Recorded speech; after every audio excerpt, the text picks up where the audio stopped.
Hello everybody, welcome back to my channel. As of today, the day that this video is getting uploaded, I am the mum of a 3-year-old. What the fuck? He is almost a child. Like when do they stop being a toddler and then become a child? Like 4? Hello, if you're new here, I'm Hannah. I'm a content creator and also a mum, but I don't really show my kid online. This video is going to be a Q&A all about motherhood. So not really about my child, but about me and how the last 3 years have been for me, because this is my YouTube channel and not my child's YouTube channel. God forbid if he ever wants to create YouTube videos. Ooh, I asked for people's questions about 3 years of being a parent over on Instagram, and there were so many questions. I've split it up into themes, but before we get into that, I want to thank this video's sponsor, Squarespace. Whether you're just starting out in the freelance world or you're a small business owner, Squarespace makes it super easy to create your own beautiful website, engage your audience, and sell anything from physical and digital products to courses and even your time, all in one place and all on your terms. I've been using Squarespace for years to host my hannahwitton.com website, and then also have used it over the years for various different projects that I have created. I love it. It is my go-to. It is so easy to use, and I am not a professional website designer. Absolutely not. They have loads of different templates to choose from, and you can just pick the one that works best for you and add your own branding and content. And Squarespace's new design intelligence empowers anyone to create their own beautiful and personalized website tailored to your needs using AI technology. And with Squarespace Blueprint, it takes you through the whole process from beginning to end. You answer a few questions, and step by step, it guides you through creating your own website. They also have a huge suite of visual design tools, so you can get really creative with different effects that you can have on your website. They are all built in and ready to go on any Squarespace website, and there are loads of options depending on what your purpose or your brand or your business is. So if you are in need of your own website for whatever reason, whatever project or business you might be starting, then head to squarespace.com to start your free trial. And then when you're ready to launch, you can go to squarespace.com/morehannah to get 10% off your first purchase of a website or domain. Okay, let's do these questions. Okay, this first category I'm calling motherhood and me. Okay, this question was actually submitted by my friend. What has it taught you about yourself? Example for me, I learned how easily overstimulated I am by touch and noise. For me, I don't know if I've learned anything new. It's just confirmed for me that I am a complete extrovert. I find parenting so much easier when I am out of the house, out and about, rather than solo parenting alone at home with just me and my child. Not that I don't enjoy my child's company, but if we've got social plans with somebody else, if we've got a play date, like that is my ideal. I love that. Or if we don't, even if we're just like going out and about and we're just around other people and we interact with other people, like at a cafe or in the bookshop or whatever it might be, I need that. I need that social connection and interactions with people and just being surrounded by grown-ups. What have been the biggest surprises, good and bad? I don't know how much was surprising because I cannot remember for the life of me what I expected, what my idea of parenthood would be when I was pregnant. I don't remember what I thought, but I think the huge thing is just how much your priorities change. And this is kind of both good and bad. I think it can be perceived as bad. I kind of like to think of it as just like neutral, like it just is what it is. Like you have a child, there is a new human in your life that you're responsible for, that you have to look after, both emotionally and practically. That is a huge shift in, not just like how you feel about everything and this new person in yourself, but then also like actually how you spend your time and everything. And your priorities massively change. And I think people like to think that they won't or that they shouldn't. But for me, I've just found that actually fighting against it, like thinking, oh no, I should still care about some of the things that were important to me before I had a kid, because then I'm losing myself in being a mother. But that's just the phase of life, and actually sometimes just letting go and just being like, yeah, I couldn't give a shit about that anymore. Feels great. But yeah, just the immensity of how much your priorities can change, whether that be good, whether that be bad. It is. It is. How did becoming a mum change your quality of life? This is the classic contradiction of parenthood. I am so happy. I am so fulfilled. I love my child so much, and my relationship with him just is indescribable. And yet, when you look at the metrics of actually what makes a good quality of life for someone, down. Those things have gone down. But I will say it was a big dip in the first year, but now that I'm 3 years in, I can feel it like slowly creeping up. Although of course we are trying for a second. So I'm fully like expecting and anticipating another big dip and then slowly claw my way out of the parenting trenches. But yeah, it has massively impacted my quality of life, but I don't care. What would you say to your freshly postpartum self? You're doing great. That's it. Do you find people judge you and your actions harder than before? Not much, and I feel very lucky in that sense. I feel like I've got good people around me in my life, and I feel like I've built a very lovely community here online as well. Like, you guys get it, you understand nuance and complexity, which can be hard to come by on the internet. Not to sound patronizing or anything, but I do feel very grateful for the community that I do have here. That being said, there have been more judgy comments than usual recently in relation to trying for a second baby. Along the lines of people just not understanding why anyone would want a second, when to them they perceive you as struggling with one. Anytime you say anything that is hard about parenthood, or even the fact that I went on holiday with my parents recently and was like, oh, I need a break from my kid, like, love that for me. And then people interpret that as like, why are you trying for another if you can't even handle one? There's definitely been a lot of comments, not a lot, a handful, a noticeable increase in judgy comments around that whole dynamic of like, what the fuck are you doing? And fuck you, I say, you don't know me. What has been the best thing you've asked for you? I've asked for time with friends and for my hobbies, my career change, kind of.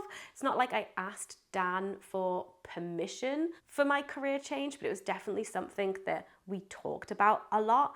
And obviously I had to like factor in him in that decision making as well. And then the other thing that has been really helpful that we've asked for, demanded, has been holidays with grandparents.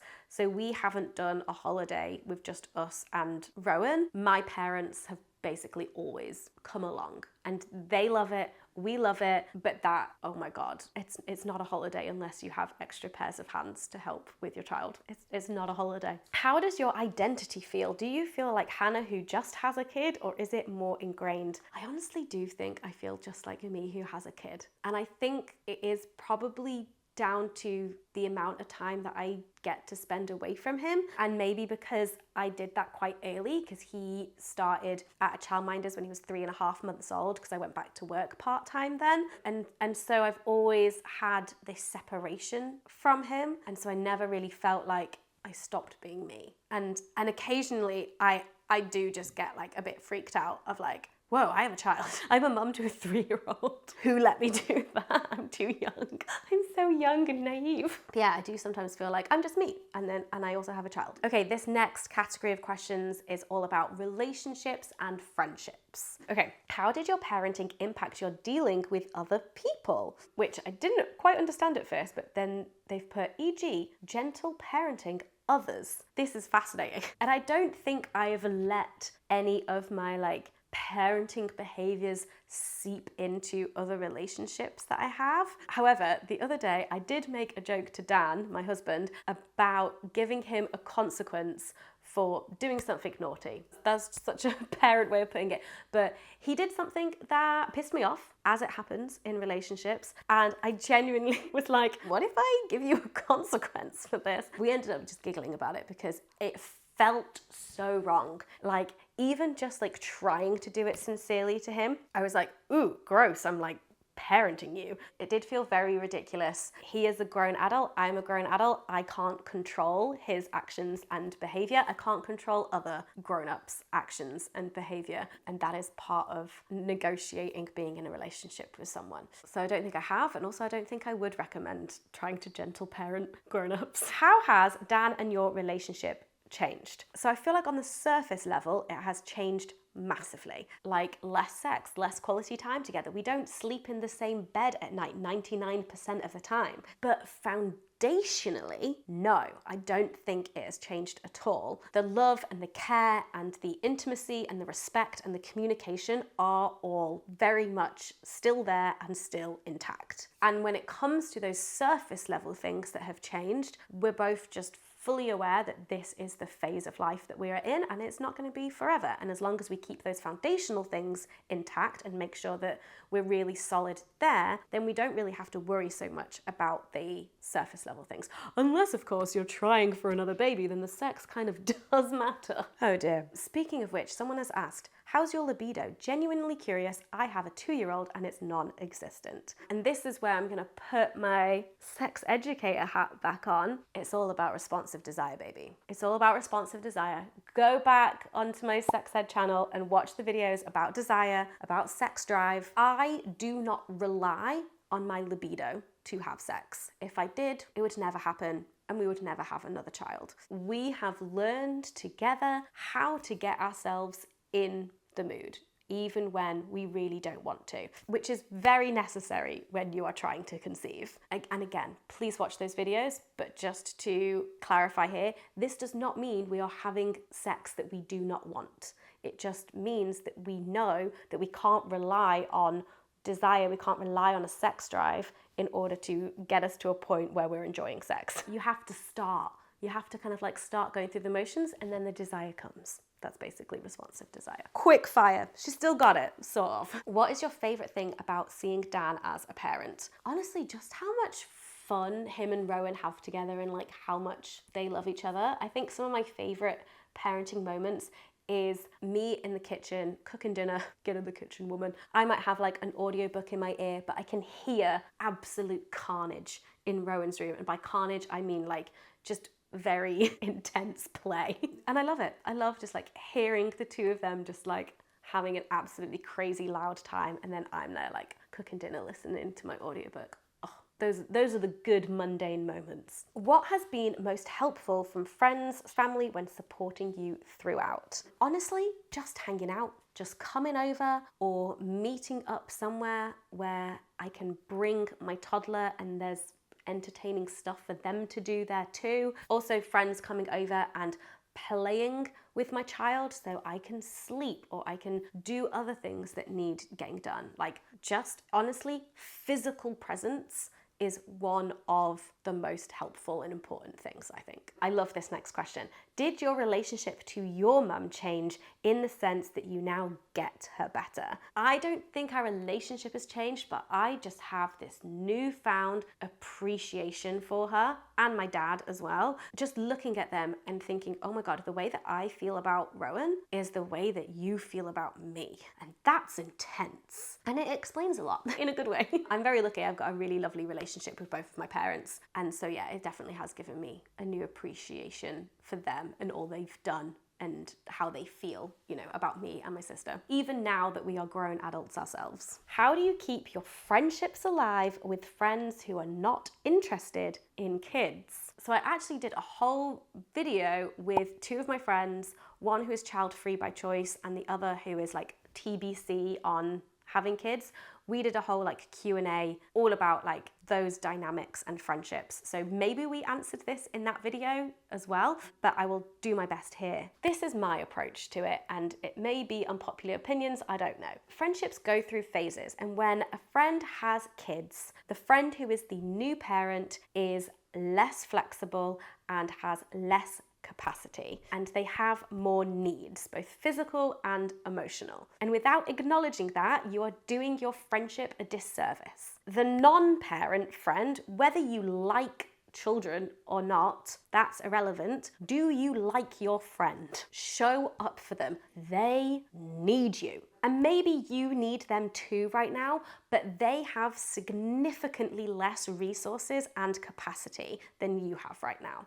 And to the friends who are parents, the friends with the kids, please remember that just because your other friend doesn't have kids doesn't mean they're not going through something. Don't dismiss them. Try your best, but also try and be really clear about like what you can and can't provide right now. Especially in the newborn period, especially in that first year, the friendship balance and dynamics will massively change. And again, if you don't acknowledge it, you're doing your friendship a disservice. Those are my thoughts. Okay, our next category is parenting. So, best and worst parenting decisions so far. This I find really hard to answer. I'm like, what parenting decisions have I made? And the thing is that I probably make like so many micro decisions every single day that I don't like really think about them being like big parenting decisions that I'm making. But I probably am making lots of parenting decisions, but just on a bit more of a subconscious level. I don't know. But actually, the things that I could think of, you kind of could put in the best and the worst category. So breastfeeding, that was a brilliant decision that I made, but also it wasn't entirely up to me because it's not always in your control, like if you're able to breastfeed, but amazing. Loved that. Also the worst because of how much time and energy it sapped out of me, but ultimately I think net positive for me and Rowan. Loved it. Great. The other one that is the not sleep training decision. We decided not to sleep train, and here I am 3 years later, still co-sleeping with my child. The co-sleeping thing definitely didn't feel like an active decision. It was just something that was necessary at the time, and then we've just continued, and we've never like made the decision or at least like put in the effort to try and stop that. So here we are 3 years later and still sharing a bed with my child, which is great and also terrible. I would like to sleep in my own bed again at some point with my husband. That would be nice. But it has also served us well. Like if it wasn't working, if it wasn't a good decision, if it wasn't a good thing for us, we probably would have changed it by now. Yeah, those are the only things that I can really think of. I don't know what other parenting decisions we're making. What parenting principles, screen time, etc., have you changed during this time? I can't think of any other things other than the example that you gave of screen time, so we're going to run with that. I don't think we've massively changed. I think it just like naturally evolves, but there's been, again, no conscious decisions being made. Like for screen time, we don't have a time limit. We're not like, okay, he can only have 30 minutes of screen time a day. It will vary. Some days he has none. Some days we like watch an entire film together. The kids sat through Wicked. Me and Dan were both ill. We had no capacity. It was a Sunday afternoon. We were like, ugh. And we stuck on Wicked. 2 hours, 40 minutes later, we got through that whole film with our toddler. I was so grateful. And that kid loves the song Dancing Through Life. He's a big fan of that song.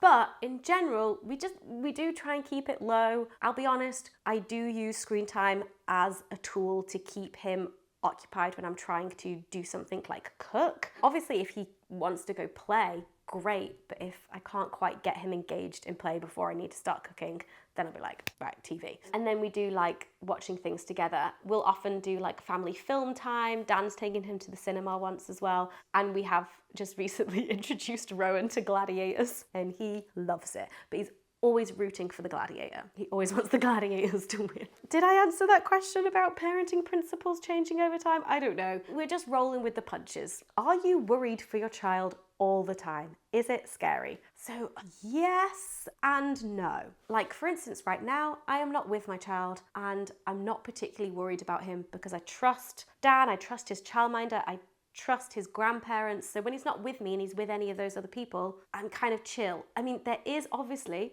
a constant underlying worry about your child all of the time. Like, I don't think that really goes away, but it's not something that impacts me constantly. I don't know if I'd describe it as worry because I don't mean to say that like I don't care about my child's well-being all of the time. Obviously I do, but I don't find it like debilitating all of the time, if that makes sense. Or like, to answer your question, I don't find it scary all of the time. Like, yes, I'm constantly worried about him, but it isn't scary to me. Does that make sense? How are you teaching them about gender? This is an interesting one because he's now getting to the age around 3 when kids start understanding like some kind of concept of gender. But up until now, like, one of the first things that I noticed that he was doing was defaulting to male. And yes, we live in a patriarchal world, and so male is the default. Rowan was he-himming everyone. He thought everyone was a boy, every person, every toy, every character in a book, he-him. He-him. Also, every time I say he-him, I just hear it in Dan Stevens' voice in Eurovision Fire Saga, that film, where he's like, I he-him. Anyway, that's a different thing. So when we noticed that that was happening, we had to make a really conscious effort to make sure that we were reading stories that had girls in them, so we were using she, her pronouns. Also, there are so many books, so many children's books, also just default to male when they're talking about monkeys or dinosaurs or robots. Like, literally, it does not matter, and yet all of them will be he, him. And so what we started doing was actively just changing it up. So we would just like read it with different pronouns, different times, usually trying to like overcorrect the male default, and so using a lot of she, her. Also, all children's books default to the main like parental figure as mummy. And so that's another thing that we were trying to switch up, where we'll say daddy or dad instead. But he's now at the age where we were kind of a bit slow to start doing that. We maybe started doing that a bit too late because he now knows. He's like, no, that's mummy dinosaur. And I'm like, I want to kind of switch it up. Like, can it be daddy dinosaur? Yeah, so that's an active thing that we're trying to do, is like in the books that we have, switch up some of the pronouns and switch up mummy and daddy. If you do have any book recommendations, especially for the age that he is now, like 3 and up, that are more inclusive and have a bit more of a mix, that would be great. But that, I feel like, is the main thing that we felt like we've had to do. But generally, because of how ingrained and entrenched the patriarchy is, and also the gender binary in our culture and in our society, if you do nothing, you're kind of just going to let that wash over your child from all of the other places that they get information from and learn about the world. And so unless you are really active, and it's so hard because it is like fighting an uphill battle to try and correct some of that, or at least like, you know, neutralize it. Yeah, it's tricky. And I feel like we're probably now getting to the age where we're going to start noticing it a lot more. We let him wear whatever he wants, and he has different colors and different patterns and like trousers and skirts and dresses available for him to choose from. I haven't heard any language out of his mouth yet that's like, this is for boys and this is for girls, and we absolutely like would not use that language ourselves. So yeah, that's where we're at. We'll see how it develops. I feel like we're probably now entering like the next stage, because I feel like 3 and under, all children are the same. They're all just like genderless blobs of baby toddlerhood. And then from this age up, I feel like that's when you start to see a lot more of those gendery things playing out. Anyway, how does it feel raising a kid in the city? So traffic is scary. We have to have a lot of hard rules about like holding hands and crossing roads and things. But generally, I love raising him in the city. I'm a city kid. I was born and raised in Manchester, and there's just so much to do. There's so much fun stuff happening, and the kid loves the tube. The kid loves the tube, and London has so many great parks. It's not like he can't get out into some like green space. I love raising a city kid. What are you most proud of in how you parent? Love this question. Time to like pat myself on the back. Sometimes I find it hard to know, like, what can I take credit for and what is just like, we have an easy child. Like, what is just him being him and being easy for us. But I am really proud of some of the ways that we've been consistent and boundaries, because fuck me, it's hard. Like, especially when you're in the early stage of creating a boundary and being like, okay, we need to like set a boundary here. The early stage when they're so resistant to it is painful, and I just want to give in, and it's so horrible. But then, and this has happened a few times with like different kind of boundaries that we've had to put in place, something shifts and suddenly, because you are consistent with it, they get it. They clock on, they catch up. And we have just noticed that it works. And I'm really proud of us of being like, oh, we did it. We did parenting. But you have to push through when they're like so resistant to it. And I think another thing that makes me really proud is that, you know, when he's upset, when he's hurt himself, when he's angry, or like, you know, when he needs comforting, like I am a safe person for him. He comes to me, he wants a cuddle, he wants a hug, he wants me to kiss it better. He loves me. Can I be proud of the fact that my child loves me? No, it is the bare minimum for parenting, but I am a safe person for him and he knows that, and that's like all I can ask for, really. Whoa, she got emotional. Right. Okay, and this final category is the future. What's happening next? I know what I want to happen next. Oof, fuck me. What are you most excited about for future milestones? I am so excited for him to learn how to read. I don't know whether the reality of that process will actually be incredibly frustrating and painful, but I am excited for it nonetheless. And of course, we are trying for a second, and so I am so excited about the idea of him being a big brother, a big sibling. He started to take an interest in babies and younger kids, and he's really lovely with them. And so I'm just like, do you see your family staying in London or moving elsewhere? Pros/cons. Well, I've got a whole list in my head of pros and cons of staying in London or moving elsewhere, which I will not bore you with. But we are constantly going back and forth between like, oh my God, we really like it here. Like, yeah, London. Like, this is our home. This is where we want to put down our roots. Like, we already are starting to put down some roots here. We love it here, all of this kind of stuff. And then we hate it here. Fuck this. I want to move to Manchester where I'm close to my parents and my sister, and it's a smaller city. We'll have a higher quality of life there. We'll be able to afford a bigger house there. We are constantly going back and forth. The pros and cons lists are endless. I have no answer for you. Who knows? It's all so up in the air at the moment. I honestly do not know what is going to happen or where we're going to be living like the next 3 years. Speaking of which, the next question is strategic plan for the next 3 years of parenting. Hopefully find somewhere to live in terms of like this is our place. This is, you know, our forever area that we're going to live in. But other than that, get pregnant. Gotta be strategic about that. I've been trying, you know, for the last almost year and a half now. Nothing. So that's not fun. And then the other strategic thing, I guess, is get Rowan into a primary school that we like and that he likes. Those are the only like strategic things that I can think of. Keep working on maintaining the foundations of mine and Dan's relationship, because that is incredibly important when you're raising children together. All right, thank you so much for watching, and thank you to everyone who submitted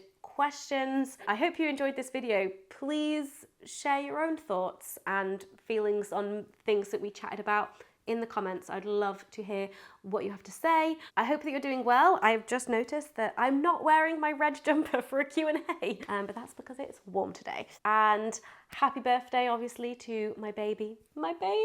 And I will see you in the next video. Bye bye.